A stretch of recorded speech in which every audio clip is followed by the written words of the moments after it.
Good afternoon, everyone. So I'm here to present a case on adrenal insufficiency in an elderly male patient. So our patient was a 67-year male who was a known case of diabetes and hypertension for a long duration, and he had been on oral drugs, but he could not continue the drugs for the last 6 months due to multiple episodes of hypoglycemia. As far as the present illness was concerned, he had recurrent hyponatremia for which he required frequent salt supplementation and Vaptan therapy. So Vaptan is basically a vasopressor receptor agonist. He had symptoms of altered sensorium and drowsiness. He responded to medications, but the complaint kept on recurring every 1 to 2 months.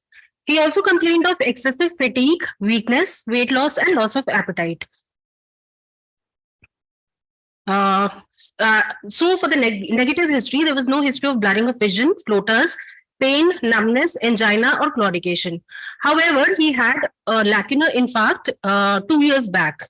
Also, there was no history which was suggestive of any other significant abnormality. There was no history of any autoimmune disorder. So before coming to our institute 3 months back, he had an episode of right-sided focal seizures for which he was admitted to a private hospital. And there on workup, on CT scan, he was found to have bilateral adrenal masses along with hyponatremia. There he was treated as a case of adrenal tuberculosis, was initiated on ATT and prednisolone therapy. And on examination, his vitals were stable. He was well-oriented. There was no pedal edema icterus. And however, his skin showed hyperpigmentation, especially on the oral mucosa. And the respiratory system and these systems were normal. In the neurological examinations, the cerebellar signs were absent, but and also the fine sensations were reduced below the ankle joint. So we proceeded with the lab workup, and he showed the presence of moderate anemia. The viral markers were negative, and the blood glucose levels were elevated. And the significant finding here was presence of hyperkalemia and hyponatremia. The MRI brain showed an old lacunar infarct along with presence of diffuse cerebral atrophy because he was an elderly male.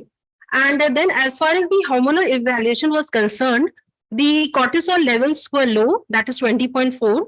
The serum ACTH levels were elevated, and the aldosterone plasma renin activity was markedly reduced. So, so with this, we come to the conclusion that he was a case of hypoaldosteronism or adrenal insufficiency. Proceeding further with the workup, like for the causes of adrenal insufficiency, our main motive here is firstly to rule out the causes. So the primary causes, infective etiology, for which microscopy and cultures were done for any infection. Those came out to be negative. And for amyloidosis, the workup was done, which was again negative. So the patient was taken up for adrenal biopsy. This is the image. Here we can see this has been taken up while the patient was undergoing the biopsy. And here bilaterally, we can see that these are heterogeneously enhancing mass lesions present in both sides in the adrenal. And for comparison, I have put here an image from the internet. Here we can see these are the normal adrenal glands, which normally are seen as just thin strands above the kidneys. So this is the adrenal biopsy which we received. These are the two cores. And one core, as we can see here, comprises predominantly of inflammation. The other core comprises of this tumor. And on higher part, we can very well appreciate there is presence of atypical or malignant glands surrounded by moderate degree of mononuclear inflammation. So this biopsy was diffusely infiltrated by these glands, which are lined by columnar atypical cells. And this is again a higher magnification to show the atypical glands. And similarly, the entire biopsy showed infiltration by this tumor. And this is the mucin stain which we have done, PA stain with mucin, which highlights the intraglandular mucin in these malignant glands. So coming to the diagnosis of adenocarcinoma morphologically, we proceeded with the immunohistochemical panel so as to derive a possible site of origin. So the tumor cells were diffusely positive for CK7 while being negative for CK cytokeratin 20. Again, PTF1 was positive. It showed nuclear positivity in the cells. PSA was done to rule out prostatic origin. And again, SAT-B2, this IC panel is done to exclude the possibility of colorectal cancers. Then calretinine was done, even though morphologically it did not look like, but just to rule out a remote possibility of adenocortical carcinoma. So calretinine was negative. And so this is the panel which was performed. So we have a histological diagnosis of metastatic adenocarcinoma, and the possible primaries which we indicated were from lung. Following this report, the patient underwent the full body PET scan. And again, as we can see here, these are the bilateral enlarged adrenals. And these are very well showing the FDG uptake in both the sites. And again, since this was a full body scan, so at this time we found out that there was a lesion, and this is an irregular spiculated lesion which is present at the apex of the right lung. And again, this is showing a nice uptake by the marker. And then these are a few images which I have retrieved from the nuclear medicine department. So here we can see that the entire chain, starting from top to bottom, this is the chain of lymph nodes which has been involved, all of which are showing uptakes. And this is the confirmed mass lesion, which is our primary in this case. And these are the bilateral adrenals. All of these uptakes have been highlighted well in this MPR scan. So the follow-up of this patient, since he was a case of disseminated disease, so he was initiated with chemotherapy. However, unfortunately, he succumbed within 2 weeks. And so we concluded that it is a case of pulmonary adenocarcinoma with metastasis to bilateral adrenals. The point is that why this case is interesting, because it has adrenal insufficiency as the initial presentation of his illness. So coming to the discussion, majority of the adrenal, what is the adrenal insufficiency? In this, what happens is majority of the adrenal cortex is damaged. As a result, there is deficiency of gluco and mineralocorticoids. And this may be caused by infiltration or destruction of the adrenal cortex. So coming to the causes, it can either be primary or secondary etiology. Primary, wherein the cause lies in the adrenal itself. So as I've already mentioned, either the cause can be infectious or it can be some malignant cause, like either metastasis or lymphoma involving the adrenal. And another rare cause is autoimmune adrenalitis. And also here, the secondary causes include those causes which mainly are concerned with the CNS, that is the pituitary or any pituitary infection or pituitary malignancy. This can also be drug-induced. And the important point to differentiate is that in case of autoimmune adrenalitis, basically the glands are atrophic on scanning. And whereas in case of infiltrative lesion, we have enlarged masses. So the adrenal metastasis, are the more frequent malignant tumors of the adrenal gland. Usually they occur as a part of disseminated disease. And isolated adrenal metastasis is very, very rare. And various studies have been done, and in which they have mentioned that the most common primaries which they found in their study were those of lung, followed by renal cell carcinoma and melanoma. And the other result was from a larger study, in which they concluded again that the most common site of primary was lung, followed by colorectal and others. A large autopsy study showed that lung cancer metastasized to the adrenal gland in around 35% of cases. And such patients rarely suffer from these symptoms, that is from the pulmonary symptoms. And like in our case also, the patient primarily did not show any pulmonary symptoms, rather he presented with manifestations of adrenal insufficiency. And why adrenal gland is a frequent site for metastasis? The reason being it has a rich sinusoidal blood supply. So our experience regarding this was also a poster presented by a resident yesterday. So in 7 years, we found a total of 266 adrenal lesions, out of which 15 were bilateral. Out of them, 6 were cases of metastasis. Out of 6, in 2 cases, the primary site was in kidney, and 4 cases were those of pulmonary adenocarcinomas. And the treatment can be either in the form of surgical management, whereby we can go for adrenalectomy, or locally ablative procedures. In case the disease is widespread, then the patient has to be taken up for chemo or radiotherapy. Also, these are some other modalities. And in those cases in which the disease is localized, then the patient is taken up for adrenalectomy.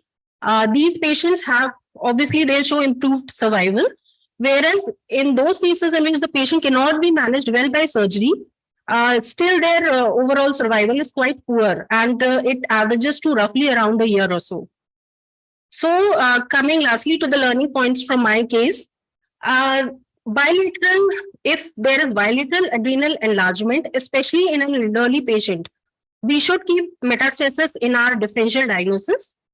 Secondly, adrenal insufficiency may at times be the initial and the only manifestation of metastasis. And lastly, and importantly, tissue diagnosis is the key to clinching the correct diagnosis in such cases. So these are all my references. Thank you very much.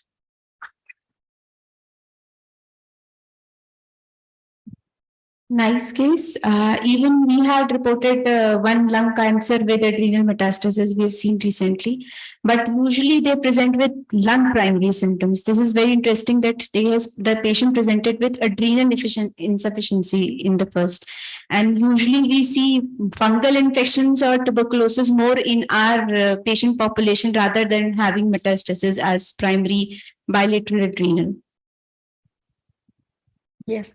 Excellent presentation, Dr. Pallavi. So this case is open for the floor for discussion. Any comments and queries? But yes, sir. But it was a really nice presentation. Actually, this was my patient. Yes, sir. And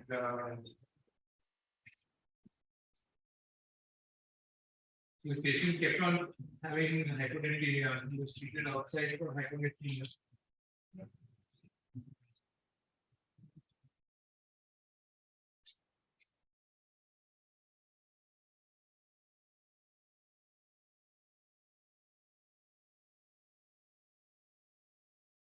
But when he was diagnosed to have adrenal insufficiency, when he came here, then his hyponatremia improved, but somehow he was not feeling very good still. Mostly patients who have primary adrenal insufficiency, once you treat them with steroids, glucocortisone, etc., they do gain a lot of weight. He gained a little bit of weight, but he and on imaging, his adrenal glands were enlarged. The patient was elderly, and the family members would bring him slowly for testing. Otherwise, I think we could have tested all the things that we did. It just took a long time to do it. So,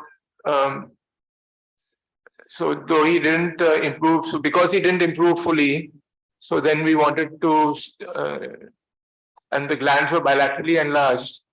So mostly glands are bilaterally enlarged, as you have said.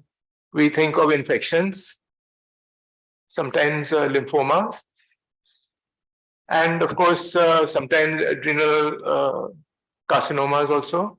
Metastasis can cause adrenal insufficiency, but it's conventionally believed that more than 90% of adrenal has to be destroyed before adrenal insufficiency sets in. So a little less common when you have metastasis. So anyways, he underwent finally a biopsy, and then we got this diagnosis, which was a surprise. And then the PET scan revealed, unfortunately, that he had a primary in the lung, and also multiple other regions where the carcinoma had metastasized. And that is the second thing which was already also pointed out, that normally the primary is evident when you have metastasis to the adrenal glands. It's not very silent that you just have a metastasis, you diagnose there, and then you start looking for a primary. It's often quite evident. So those are the two things for this patient. So I think that maybe for me at least, the take-home message was that if a patient is having adrenal insufficiency and you treat, and he doesn't improve fully within 4 to 6 weeks, then really you should start looking for something else. Maybe he has a other kind of lesion. We have a large series which we are in the process of writing up, along with many members of pathology department, about 100 patients with adrenal insufficiency, primary adrenal insufficiency. And in that, so one correction I would like to make in your thing is that almost 60% were infected. Adrenal histoplasmosis is quite common in this part of India. Adrenal histoplasmosis is common and little difficult to differentiate from adrenal tuberculosis clinically. Of course, histologically, and when you do the FNAC, you will, or a biopsy, you will know. About 30% or so were autoimmune. So autoimmune is not so uncommon. It's not a rare cause of primary adrenal insufficiency. In Western countries, 90% of adrenal insufficiency, primary adrenal insufficiency, is actually autoimmune. Alright. But as tuberculosis has been conquered out there, it has gone down, and tuberculosis, etc. So anyway, this presentation was very nice, and you made a Thank you, nice presentation. Thanks.